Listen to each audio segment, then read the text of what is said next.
The sixes are actually a little bit difficult to draw into a cohesive kind of theme, if you know what I mean. There are a couple of different things going on with the sixes in the 4 different suits, but the Six of Pentacles for me quite strongly echoes the Six of Cups, where we're seeing somebody who is being generous, who is sort of giving off themselves, often sort of depicted as being a bit naive and that kind of thing. Whereas in the Six of Pentacles, in the Rider-Waite at least, the sense is that there is a person who is being quite generous, who is giving back to the poor and that kind of thing, who is maybe restoring balance in a way that the Six of Wands and the Six of Swords might also tie in with that.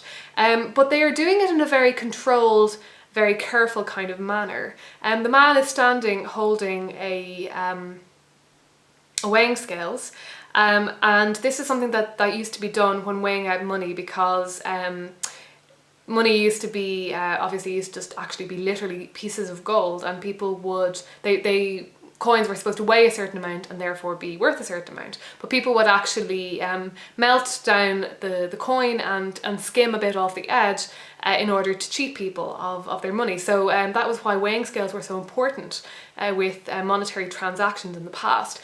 So we see here somebody who's being very cautious with his money. He's very carefully weighing out what he wants to give, and there is a sense that perhaps he is very careful to make sure that he receives what he thinks he is due and that kind of thing. So while there is definitely an element of charity here, and the poor people certainly, the beggars look certainly quite grateful to be receiving this gift from this rich person. There is still this feeling of maybe that the man is kind of holding back a bit, or he's in a way feeling a bit smug about the fact that he is able to give this money to these poor people. So there are a lot of kind of mixed feelings in this card.